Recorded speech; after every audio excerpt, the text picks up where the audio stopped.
Friends, बहुत बहुत स्वागत है आपका अपने YouTube channel concept coaching classes पे। दोस्तों, पिछली वीडियो में हमने आपके साथ डिस्कस किया था वस्त्र एवं रेशे से रिलेटेड कुछ इम्पॉर्टेंट एमसीक्यूज़। आज के वीडियो में हम नया टॉपिक आपके साथ लेके आ गए हैं, जो टॉपिक है प्रकाश। इससे रिलेटेड हम कुछ एमसीक्यूज़ सॉल्व करेंगे और थोड़ा बहुत कॉन्सेप्ट भी समझेंगे। लेकिन वीडियो को स्टार्ट करने के पहले एक बहुत ही इम्पॉर्टेंट नोटिफिकेशन आप सभी को देनी है कि हमारे कोचिंग इंस्टीट्यूट के यूट्यूब चैनल पे यूपी टेट, सी टेट और सुपर टेट का बैच फ्री ऑफ कॉस्ट 1 अक्टूबर से स्टार्ट होने वाला है। इसलिए आप लोग सभी लोग चैनल को सब्सक्राइब कर लीजिए, ज़्यादा से ज़्यादा लोगों को शेयर कर दीजिए ताकि सबका फ़ायदा हो जाए। ठीक है, चलिए स्टार्ट करते हैं वीडियो को। तो हमारे सामने पहला क्वेश्चन है कि प्रकाश का वेग किसमें अधिकतम होता है। तो आपको पता है कि प्रकाश का वेग जो होता है वो निर्वात में अधिकतम होता है। निर्वात मतलब स्पेस, अगर हम कहें तो मतलब जहाँ पे एयर ना हो वो क्या होगा, निर्वात। ठीक है, या वैक्यूम जिसको बोलते हैं हम लोग, क्या बोलेंगे, वैक्यूम। अगर सरल भाषा में समझें तो हम समझने के लिए स्पेस भी कह सकते हैं, लेकिन निर्वात की इंग्लिश होती है वैक्यूम। तो हमारा जो प्रकाश का वेग है वो अधिकतम कहाँ पे होगा, निर्वात में। अगर प्रकाश के बारे में आपको पता हो तो प्रकाश को चलने के लिए किसी भी मीडियम की आवश्यकता नहीं होती है। अगर आप वैक्यूम में खड़े हो जाएं, निर्वात में, आपको अंतरिक्ष में ले जाया जाए और दो लोग हों और आप दोनों लोग आपस में बातचीत करिए, तो आप जो बोलेंगे वो दूसरे इंसान को सुनाई नहीं पड़ेगा। क्यों? क्योंकि जो हमारी ध्वनि तरंगे हैं उनको चलने के लिए किसी मीडियम की आवश्यकता होती है या हवा की आवश्यकता। हम जो बोलते हैं हवा के द्वारा वो तरंगे आगे बढ़ती हैं, लेकिन जो हमारा प्रकाश है उसको किसी भी तरह की मीडियम की आवश्यकता या किसी भी तरह की माध्यम की आवश्यकता नहीं होती है। इसलिए प्रकाश का वेग जो अधिकतम होगा वो कहाँ पे होगा, निर्वात में। अगर हम बात करें कि वेग कितना होगा तो नियर अबाउट 3 इंटू 10⁸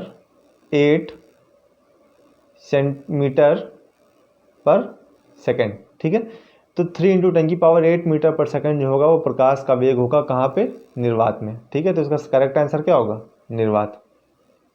चलते हैं नेक्स्ट क्वेश्चन की तरफ कि माध्यम के तापमान में वृद्धि के साथ प्रकाश की गति बढ़ती है, घटती है, वैसी ही रहती है, सहसा गिर जाती है। तो आपको ये बात अपने दिमाग में बहुत अच्छे से बिठा लेनी है कि जो हमारी प्रकाश की गति है उस पर टेम्परेचर का किसी भी तरह से इफ़ेक्ट नहीं पड़ता है। इसलिए हमारी जो गति है वो वैसी की वैसी रहेगी, यानी कि तापमान का कोई फर्क प्रकाश की गति पे नहीं पड़ेगा। चलते हैं नेक्स्ट क्वेश्चन की तरफ कि सूर्य का प्रकाश हमारे पास लगभग कितने समय में पहुंचता है। ठीक है, तो आपको पता होगा, ये क्वेश्चन हम बचपन से पढ़ते आ रहे हैं कि नियर अबाउट 8 मिनट लगता है सूर्य के प्रकाश को हमारे पास, हमारे अर्थ पे पहुंचने में। ठीक है, नेक्स्ट क्वेश्चन,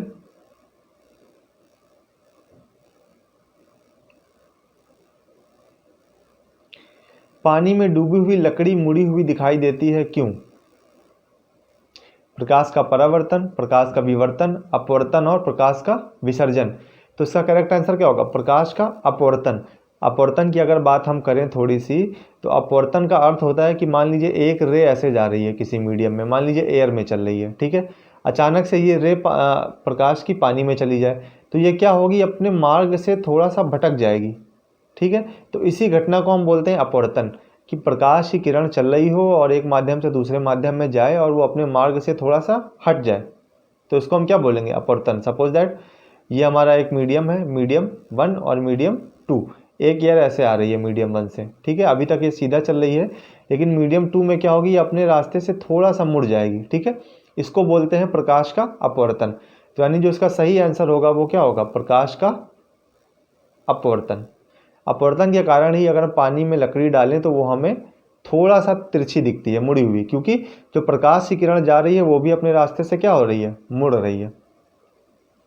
फिर नेक्स्ट क्वेश्चन की तरफ चलते हैं।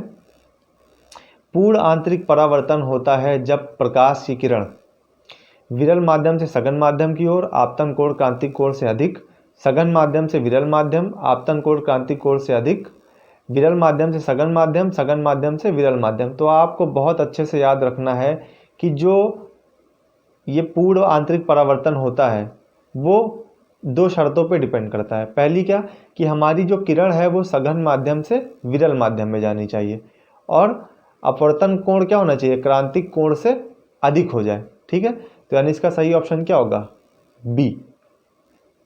चलते हैं नेक्स्ट क्वेश्चन की तरफ कि इंद्रधनुष किस कारण से बनता है। देखिए ये क्वेश्चन जो है ये प्रीवियस ईयर में बहुत पूछा गया है और लोग उससे बहुत कंफ्यूज होते हैं।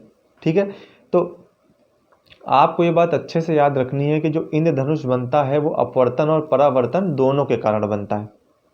अपवर्तन अभी हमने आपके साथ डिस्कस किया।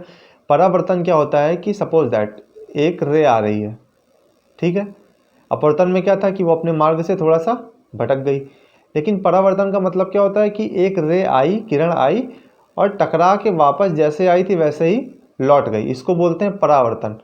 तो ये अपवर्तन और परावर्तन दोनों घटनाएं होती हैं इंद्रधनुष के बनते समय, यानी कि जो सूर्य से प्रकाश की किरण आती है वो पानी की बूंद से लड़के वापस भी जाती है, यानी कि परावर्तन भी होता है, और पानी की बूंद से टकरा के थोड़ा सा मुड़ भी जाती है, यानी कि अपवर्तन भी होता है। तो इस क्वेश्चन का सही आंसर क्या होगा, अपवर्तन और परावर्तन। अच्छे से आपको समझ लेना है इस बात को। फिर मृगमरीचिका बनाने वाली प्रघटना को कहते हैं पूर्ण आंतरिक परावर्तन। ठीक है, मृगमरीचिका मतलब रेगिस्तान में हमको कुछ दृष्टि भ्रम हो जाता है, कुछ चीज़ें उल्टी दिखाई लगती हैं, ऐसा लगता है कि पानी भरा हुआ है, तो ये सारा कुछ होता है पूर्ण आंतरिक परावर्तन की वजह से। तो इसका सही आंसर क्या होगा, डी, यानी कि पूर्ण आंतरिक परावर्तन। फिर चलते हैं नेक्स्ट क्वेश्चन की तरफ। पेट अथवा शरीर के लिए आंतरिक अंगों के अन्वेषण के लिए प्रयुक्त तकनीक एंडोस्कोपी किस पे आधारित है। तो एंडोस्कोपी जो होता है वो एक आप कह सकते हैं कि आपके बॉडी के अंदर के पार्ट्स का पता लगाने के लिए होता है। ठीक है, तो ये डिपेंड होता है हमारा पूर्ण आंतरिक परावर्तन की घटना पे। ठीक है, तो इसका सही ऑप्शन होगा ए। चलते हैं नेक्स्ट क्वेश्चन पे। तरल से भरे हुए बीकर का तल किस कारण से कुछ ऊपर उठा हुआ दिखाई देता है। तो इसका सही आंसर क्या होगा, इसका सही आंसर होगा अपवर्तन। मैंने अभी आपको बताया कि पानी में जो लकड़ी पड़ी हुई या सिक्का पड़ा हुआ वो अपनी पोजीशन से थोड़ा सा हट के हमको दिखाई पड़ता है। क्यों, क्योंकि प्रकाश की किरण जो होती है वो मुड़ जाती है। तो इसका भी सही आंसर क्या होगा आपका, अपवर्तन। ठीक है, अपवर्तन के कारण ही कि हमको बीकर का तल थोड़ा सा ऊपर उठा हुआ दिखता है। फिर नेक्स्ट क्वेश्चन, प्रकाश का वेग है। तो अभी मैंने आपको बताया 3 × 10⁸ मीटर पर सेकेंड। ठीक है, कभी कभी आपको कंफ्यूज करने के लिए क्या दे देगा, इसको किलोमीटर में बदलने के लिए दे देगा। तो कुछ नहीं करना है आपको, क्या करना है, सीधे सीधे 1000 से डिवाइड करा देना है। सूर्य ग्रहण तब होता है जब चंद्रमा बीच में हो, पृथ्वी बीच में हो, सूर्य बीच में हो, सूर्य, चंद्रमा तथा पृथ्वी एक रेखा में हो। तो देखिए सूर्य ग्रहण कब होता है, सपोज दैट ये आपका सन है, ठीक है, और ये आपका अर्थ है। सूर्य ग्रहण तभी होगा जब सूर्य और पृथ्वी के बीच में क्या आ जाएगा, आपका मून आ जाएगा। ठीक है, तो इससे होगा क्या कि जो सन की रोशनी है वो सीधे सीधे अर्थ पे नहीं पड़ पाएगी। इसी को हम क्या बोलते हैं कि सूर्य पे ग्रहण लग गया। तो यानी कि इसका सही आंसर क्या होगा, सूर्य ग्रहण तभी होगा जब हमारा चंद्रमा बीच में हो। फिर इंद्रधनुष जब बनते हैं जब सूर्य का प्रकाश वायुमंडल में वर्षा बूंदों पर गिरने से अपवर्तन और आंतरिक परावर्तन होने पर, वायुमंडल में निलंबी वर्षा बूंदी गिरने से परावर्तन होने पर, वायुमंडल पे वर्षा बूंदों पर गिरने से अपवर्तन होने पर, दिए गए कथनों में से कोई भी नहीं। तो मैंने पीछे आपको बताया कि जो इंद्रधनुष बनेगा उसमें अपवर्तन और परावर्तन दोनों घटनाएं होंगी। तो इसका सही ऑप्शन क्या होगा, ए। ठीक है, फिर चलते हैं नेक्स्ट क्वेश्चन की तरफ। इंद्रधनुष कितने रंग दिखाता है, बच्चे को पता है, आंख बंद करके आप बता देंगे 7। नेक्स्ट क्वेश्चन, प्रकाश तरंग किस प्रकार की तरंग है। तो प्रकाश की जो तरंग है वो आपकी अनुप्रस्थ तरंग है, यानी कि प्रकाश की तरंग को चलने के लिए किसी भी मीडियम की आवश्यकता नहीं होती। मैंने पीछे आपके साथ डिस्कस किया, यानी इसका आंसर क्या होगा, ए, अनुप्रस्थ तरंग। फिर निम्नलिखित में कौन सी घटना या निर्णय लेने में सहायक होती है कि प्रकाश एक अनुप्रस्थ तरंग है। तो ध्रुवीकरण, मतलब प्रकाश की किरणों में पोलराइजेशन हो जाता है, 2 ध्रुव बन के तैयार हो जाते हैं। ठीक है, ध्रुवों के बारे में आपको पता होगा, जैसे हमारी अर्थ पे 2 ध्रुव हैं, नॉर्थ पोल साउथ पोल। हमारे चुंबक में 2 ध्रुव होते हैं। ठीक है, हमारा जो आवेश होता है उसमें 2 ध्रुव होते हैं, प्लस और निगेटिव। ठीक, तो यानी कि जो ध्रुवीकरण की घटना है वो बताती है कि प्रकाश जो है वो कैसी तरंग है, अनुप्रस्थ तरंग है। चलते हैं अगले क्वेश्चन की तरफ कि प्रकाश के विद्युत चुंबकीय स्वरूप की खोज किसने की थी। तो अच्छे से याद आपको कर लेना, मैक्सवेल ने। ठीक है, मैक्सवेल ने बताया था कि प्रकाश जो होता है वो विद्युत चुंबकीय गुण भी प्रदर्शित करता है। ठीक है, इसे प्रकाश की द्वैध प्रकृति भी कहते हैं कि मतलब दो तरह के गुण प्रकाश जो है वो शो करता है। दो तरह के कौन कौन से गुण शो करता है? एक तो तरंग का गुण शो करता है प्रकाश, ठीक है, दूसरा आपका विद्युत चुंबकीय तरंग का और एक किरण का। ठीक है, दो गुण जो होता है वो प्रकाश जो है शो करता है, इसी को बोलते हैं प्रकाश की द्वैध प्रकृति। और इसकी खोज किसने की थी? मैक्सवेल नाम के साइंटिस्ट ने। ठीक है, आपको अच्छे से बात याद कर लेनी है। प्रकाश फाइबर किस सिद्धांत पे कार्य करता है? पूर्ण आंतरिक परावर्तन। जो आपके ऑप्टिकल फाइबर्स होते हैं, प्रकाश फाइबर मतलब ऑप्टिकल फाइबर्स, ये पूर्ण आंतरिक परावर्तन पे काम करते हैं, यानी कि इन पे जितना प्रकाश पड़ेगा ये उतना ही प्रकाश वापस आप लौटा देंगे। ठीक है, परावर्तन का मतलब क्या होता है कि प्रकाश की किरण का लड़के वापस आ जाना। ठीक, उसका सही आंसर क्या होगा? पूर्ण आंतरिक परावर्तन। और ये क्वेश्चन आपका वेरी इंपॉर्टेंट है, बहुत पूछा जाता है ये प्रीवियस ईयर में, अच्छे से इसको याद कर लीजिए। फिर नेक्स्ट क्वेश्चन, संबंधित माध्यम युग के क्रांतिक कोण से आपतन कोण का सघन से विरल माध्यम जाने की ओर क्या कहलाता है? तो अभी पीछे मैंने आपको बताया पूर्ण आंतरिक परावर्तन। पूर्ण आंतरिक परावर्तन के लिए दो ही शर्तें मैंने बताई थी कि एक किरण जो है वो सघन से विरल माध्यम में जानी चाहिए और दूसरा अपवर्तन कोण क्रांतिक कोण से अधिक हो जाना चाहिए। तो ये दोनों चीज़ें हो रही, मतलब क्या हो रहा है कि पूर्ण आंतरिक परावर्तन हो रहा है। ठीक है, तो सही ऑप्शन क्या हो जाएगा? बी। फिर नेक्स्ट क्वेश्चन की तरफ चलते हैं कि दृष्टि का एक दोष दीर्घ दृष्टि है, जिसमें दीर्घ दृष्टि का मतलब होता है दूरदृष्टि दोष। दीर्घ दृष्टि दोष का मतलब होता है दूरदृष्टि दोष। दृष्टि दोष हमारे दो तरह के होते हैं, एक तो आपका होता है निकट दृष्टि दोष और दूसरा दूरदृष्टि दोष। तो दूरदृष्टि दोष के बारे में आपसे पूछ रहा है, क्या पूछ रहा है? ऑप्शन हम लोग देखते हैं कि कोई व्यक्ति दूर की वस्तु स्पष्ट नहीं देख सकता, कोई व्यक्ति निकट की वस्तु स्पष्ट नहीं देख सकता, आँख का निकट बिंदु समान स्थिति से दूर हट जाता है, आँख का दूरस्थ बिंदु हटके आँख की ओर आ जाता है। कौन सा कथन सही है? तो देखिए कथन हम देखते हैं। देखिए बहुत ज़्यादा कंफ्यूजिंग क्वेश्चन है, आपको अच्छे से दिमाग में बात याद रखनी है कि अगर दूरदृष्टि दोष है तो उसमें इंसान को दूर की चीज़ें सही से दिखती हैं, उसको पास की चीज़ें नहीं दिखती, उल्टा होता है। यानी कि हमारा दूसरा सेंटेंस सही है कि अगर किसी को दूरदृष्टि दोष है तो उसको पास की चीज़ें सही से नहीं दिखेंगी। लोग करते क्या है, दूरदृष्टि देखा, दूर की वस्तु पर टिक मार दिया, तो क्वेश्चन क्या हो जाता है आपका? गलत हो जाता है। अच्छे से आपको ये बात याद रखनी है कि जो दूरदृष्टि दोष होता है उसमें आपको दूर की वस्तुएं तो दिखती हैं लेकिन पास की वस्तुएं नहीं दिखती। एक ऑप्शन तो आपका यानी कि 2 नंबर, एक सेंटेंस आपका सही है। फिर आँख का निकट बिंदु, अगर हमको निकट की वस्तु नहीं दिख रही है तो जाहिर सी बात है कि निकट बिंदु क्या होगा? दूर चला जाएगा। तो यानी कि आपका सेंटेंस 2 और 3 इसमें सही है। तो आपका ऑप्शन कौन सा सही होगा? ऑप्शन डी सही होगा। ठीक है, फिर चलते हैं नेक्स्ट क्वेश्चन की तरफ। सबसे कम तरंग दैर्ध्य वाला प्रकाश होता है, तो देखिए आपको एक फॉर्मूला याद रखना है, बहुत इजी सा, विब ग्योर, शायद तक कि आपने पढ़ा भी होगा। विब ग्योर आपको ये याद रखना है, वी से वायलेट, आई से इंडिगो, बी से ब्लू, जी से ग्रीन, वाई से येलो, ओ से ऑरेंज और आर से रेड। ये हमारे 7 कलर हैं जो सूर्य के प्रकाश में होते हैं। तो इसमें जो सबसे पहला वाला है इसकी तरंग दैर्ध्य सबसे कम होगी और जो सबसे आखिरी वाला है इसकी तरंग दैर्ध्य क्या होगी? सबसे ज़्यादा होगी। ठीक है, यानी तरंग दैर्ध्य का ये बढ़ता हुआ क्रम है। ठीक, इसको आपको अच्छे से याद रखना है। तो सबसे कम तरंग दैर्ध्य आपसे पूछा है, तो सबसे कम किसकी होती है? वॉयलेट यानी कि बैंगनी की। तो ऑप्शन आपका क्या सही होगा? डी, बैंगनी। फिर नेक्स्ट क्वेश्चन की तरफ चलते हैं कि किसके कारण आकाश नीला दिखाई पड़ता है। तो इसका ऑप्शन आपका सही होगा प्रकीर्णन। प्रकीर्णन का मतलब क्या होता है कि प्रकाश का फैल जाना। ठीक है, ये आपको शॉर्ट में याद रखना है।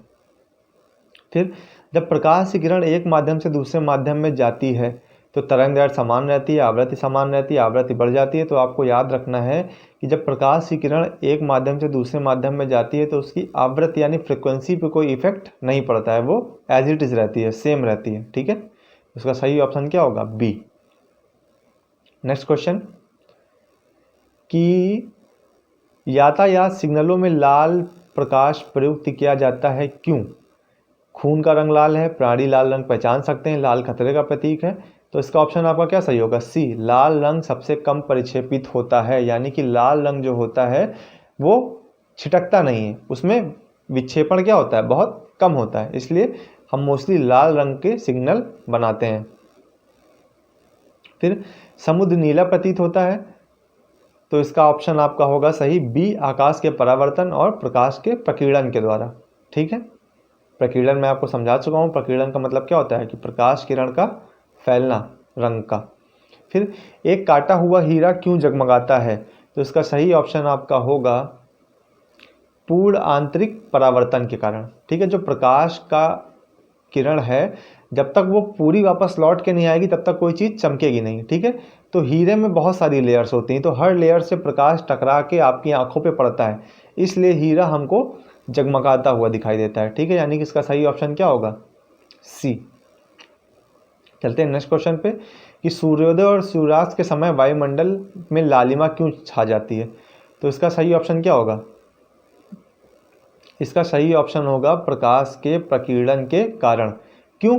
क्योंकि जो देखिए मैंने आपको फॉर्मूला बताया था ना विबग्योर, तो विबग्योर में सबसे लास्ट में क्या आ रहा था? आर आ रहा था। आर मतलब रेड, यानी रेड कलर की तरंग दैर्ध्य सबसे ज़्यादा है और इसीलिए फैलता कम है। तो सारे कलर क्या होते हैं? छिटक के फैल जाते हैं आसमान में, लेकिन जो लाल कलर है वो हमारी आंखों तक पहुंच पाता है। इसलिए हमको सूर्योदय और सूर्यास्त के समय क्या होता है? सूर्य जो है वो लाल दिखाई देता है, यानी इसका आंसर क्या होगा? प्रकीर्णन, प्रकीर्णन की वजह से। ठीक, फिर चलते हैं नेक्स्ट क्वेश्चन की तरफ। इंद्रधनुष में किस रंग का विक्षेपण अधिक होता है? तो आपको याद रखना है फॉर्मूला विबग्योर, जिसकी तरंग दैर्ध्य सबसे कम उसका विक्षेपण सबसे अधिक, यानी कि विबग्योर, यानी वी सबसे स्टार्टिंग में आता है, वी फॉर वायलेट, यानी बैंगनी कलर की तरंग दैर्ध्य सबसे कम है, इसका विक्षेपण सबसे अधिक होगा, इसलिए सही ऑप्शन क्या होगा आपका? बैंगनी। नेक्स्ट क्वेश्चन, वाहन के पीछे से आने वाली वस्तुओं को देखने के लिए किसका प्रयोग करते हैं? तो आपको याद रखना है उत्तल दर्पण। उत्तल दर्पण की खास बात होती है कि ये बड़े से एरिया का आपको छोटा सा इमेज बना के दे देता है। आपने अक्सर अपनी गाड़ियों में देखा होगा, जो बैक मिरर आपका होता है उसमें पीछे का जितना भी चित्र होता है वो छोटे से पार्ट में दिखाई देता है। तो ये उत्तल दर्पण की खास बात है, इसीलिए हम उत्तल दर्पण को यूज़ करते हैं, आपको याद रखना है। नेक्स्ट क्वेश्चन, यदि किसी ऐनक के लेंस का पावर 2 डायोप्टर है तो इसकी फोकस दूरी होगी। तो डायोप्टर क्या होता है? हमारा डायोप्टर के बारे में जान लेते हैं। डायोप्टर होता है कि लेंस की क्षमता को डिफाइन करने की जो इकाई होती है उसको डायोप्टर बोलते हैं। तो आपको सीधा सा फॉर्मूला याद रखना है, D is equal to 100/F। ठीक, तो पावर कितनी है? अब देखिए F इधर चला जाएगा और D इधर आ जाएगा, यानी कि 100 में जब हम 2 से डिवाइड करेंगे तो आंसर कितना आएगा? 50, यानी कि इसका सही आंसर क्या होगा? 50। देखिए ये न्यूमेरिकल डायोप्टर वाला आप लोग जरूर तैयार कर लीजिएगा, क्योंकि न्यूमेरिकल पूछे जाने की भी संभावना है पेपर में, और बहुत ईजी फॉर्मूले से ये हो जाता है। फिर नेक्स्ट क्वेश्चन, किन्हीं में से कौन सा एक प्राथमिक रंग नहीं है? तो आपका हरा प्राइमरी कलर है, नीला प्राइमरी कलर है, लाल प्राइमरी कलर है, पीला आपका प्राइमरी कलर नहीं, यानी कि ऑप्शन कौन सा सही होगा? बी, प्राइमरी कलर और सेकेंडरी कलर। प्राथमिक कलर और द्वितीयक कलर दो तरह के कलर होते हैं। प्राथमिक कलर जो नेचुरली पाए जाते हैं, द्वितीयक कलर मतलब जो किन्हीं दो रंगों को मिलाने से बनते हैं। ठीक है, नेक्स्ट क्वेश्चन, दूरबीन का आविष्कार किसने किया था? बच्चों को पता है, गैलीलियो ने किया था। आप भी अगर आपको नहीं पता है तो आज जान लीजिए कि गैलीलियो ने दूरबीन का आविष्कार किया था। ठीक है, फिर चांद के सतह पर दिन के समय आकाश दिखाई देगा। सपोज दैट आप मून पे खड़े हैं तो आपको दिन के समय आकाश कैसा दिखाई देगा? ब्लैक कलर का। इसका सही ऑप्शन क्या होगा? काला। अर्थ से आसमान नीला दिखाई देता है, लेकिन अगर आप चांद पे खड़े होंगे तो कैसा दिखाई देगा? ब्लैक। फिर नेक्स्ट क्वेश्चन, कि वाहन के अग्र दीपों के हेडलाइट में किस प्रकार के दर्पण का इस्तेमाल होता है? तो पैराबोलिक मिरर, यानी परवलयिक दर्पण। आपने देखा होगा कि जो आपकी गाड़ी में आगे हेडलाइट लगी होती है उसमें गोल गोल शीशा लगा होता है। ठीक है, इसका काम क्या होता है कि ये प्रकाश से किरण को फैला देता है। ठीक, इसीलिए हम लोग इसको यूज़ करते हैं, पैराबोलिक दर्पण, ठीक है ना। फिर नेक्स्ट क्वेश्चन पे चलते हैं कि दाढ़ी बनाने के लिए काम में लाते हैं तो अवतल दर्पण। अवतल दर्पण उत्तल दर्पण के दो ही यूज़ हैं। अवतल दर्पण मोस्टली दाढ़ी बनाने में, उत्तल दर्पण गाड़ी के मिरर में, ठीक है। तो आपको ये याद रखना है। फिर प्रकाश में 7 रंग होते हैं, रंगों को अलग करने का तरीका है। तो आपको याद रखना है कि प्रिज्म से जो है वो रंग अलग किए जा सकते हैं, ठीक है। अब देखिए जो आपका रेनबो होता है, जब रेनबो बनता है तो सोचने वाली बात है कि आसमान में तो कोई प्रिज्म लगा नहीं है, तो आखिर ये 7 कलर हमको कैसे दिखाई देते हैं।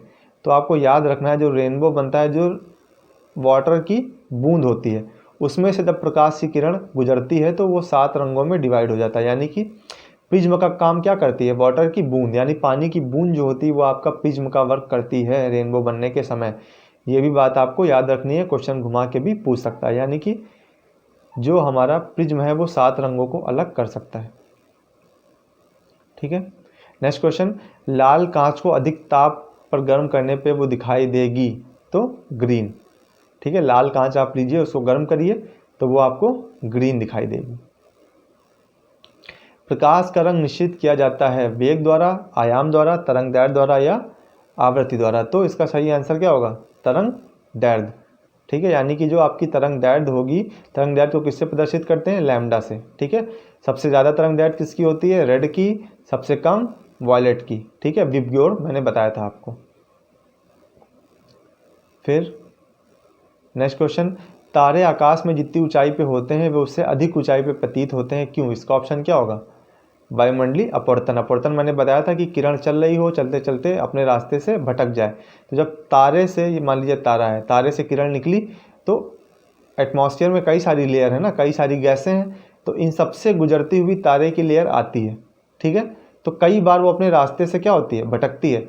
इस वजह से हमको उसकी जो वास्तविक ऊंचाई है वो पता नहीं लग पाती है, ठीक है।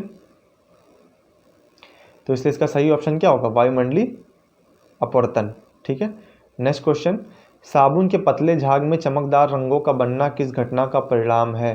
तो इसका ऑप्शन होगा परावर्तन और व्यतिकरण, ठीक है। आपको अच्छे से याद रख लेना है, साबुन के बुलबुले में बहुत क्वेश्चन आता है कि इसका आंसर होगा परावर्तन और व्यतिकरण। नेक्स्ट क्वेश्चन, किसी वस्तु का प्रतिबिंब मनुष्य की आंख में कहाँ बनता है। तो आपको अच्छे से याद रखना है, रेटिना पे बनता है इमेज हमारी आंख का, ठीक। फिर किसी वस्तु का प्रतिबिंब मनुष्य की आंख में कहाँ बनता है, ये क्वेश्चन हो गया है। रेटिना पर नेत्र द्वारा प्रतिबिंब होता है, ठीक है। तो इसका आंसर क्या होगा, वास्तविक, उल्टा और छोटा। एक बात आपको अच्छे से याद रखनी है, जो आपका वास्तविक इमेज बनती है यानी कि जो रियल इमेज बनती है वो हमेशा उल्टी बनती है। कैसी बनेगी, उल्टी। और जो आपका आभासी प्रतिबिंब होगा वो हमेशा सीधा बनेगा। वास्तविक इमेज जो होगी उसको हम पर्दे पे प्राप्त कर सकते हैं, आभासी प्रतिबिंब को हम पर्दे पे प्राप्त नहीं कर सकते हैं, ठीक है। तो आँख में हमारा कैसा बनता है, रियल इमेज बनता है ना, आभासी तो बनता नहीं है। तो रियल इमेज हमेशा कैसा बनेगा, उल्टा बनेगा। और आँख में कैसा इमेज बनेगा, छोटा, ठीक। तो इसका ऑप्शन क्या सही होगा, ए। फिर नेक्स्ट क्वेश्चन, किसी व्यक्ति का पूरा प्रतिबिंब देखने के लिए एक समतल दर्पण की न्यूनतम ऊंचाई होनी चाहिए। तो देखिए आप जितने लंबे हैं, आप अपनी ऊंचाई से आधा अगर दर्पण ले लेंगे तो आपको अपनी पूरी इमेज उसमें दिख जाएगी, ठीक है। मॉल्स आप जाते होंगे, वहाँ पे जो शीशे लगे होते हैं वो आपकी ऊंचाई से लगभग आधी ऊंचाई के होते हैं, लेकिन फिर भी आपको अपना पूरा इमेज उस शीशे में दिख जाता है, ठीक है। तो यानी कि इसका सही क्या होगा, व्यक्ति की ऊंचाई का आधा। नेक्स्ट क्वेश्चन, पानी में हवा का बुलबुला वैसे ही काम करेगा जैसे करता है। तो अवतल लेंस, ठीक है। अवतल लेंस की तरह पानी का बुलबुला जो है वो हवा में काम करेगा, आपको ये बात याद रखनी है। फिर प्रकाश का निम्नलिखित में से कौन सा रंग प्रिज्म में सबसे कम अपसरित होता है, ठीक है। तो मैंने आपको बताया था कि जिसकी तरंग दैर्ध्य जितनी ज़्यादा वो सबसे कम विक्षेपण होगा उसमें, यानी कि लाल कलर, ठीक है। विबग्योर में रेड आखिरी में आता है ना, तो रेड की तरंग दैर्ध्य सबसे ज़्यादा, इसलिए इसमें अपसरण सबसे कम। नेक्स्ट क्वेश्चन, फोटोग्राफी में कौन से रंग प्रयोग होते हैं। तो लाल, नीला और हरा, ठीक है। ये बातें याद कर लेनी सब आपको, सारे इंपॉर्टेंट क्वेश्चन है। फिर डायोप्टर किसकी इकाई है, मैंने अभी आपको बताया कि लेंस की क्षमता मापने की इकाई है डायोप्टर, ठीक। फिर डायोप्टर ये हो गया। धूप के चश्मे की क्षमता होती है। तो धूप, आपने देखा होगा जो सन ग्लासेज होते हैं उनकी कोई पावर नहीं होती, यानी कि उनकी क्षमता जो होती है वो कितनी होती है, 0 डायोप्टर। ठीक है, तो इसका सही आंसर क्या होगा, 0। तो ये सारे MCQs आपके हो गए। बहुत ही इंपॉर्टेंट MCQs हैं प्रकाश से रिलेटेड, आप अच्छे से इसको तैयार कर लीजिए। ठीक है, मिलते हैं अगली वीडियो में किसी नए टॉपिक के साथ। लेकिन अगर आपने अभी तक हमारे चैनल को सब्सक्राइब नहीं किया है तो कर दीजिए, ज़्यादा से ज़्यादा लोगों के साथ शेयर कर दीजिए। तब तक के लिए थैंक यू वेरी मच।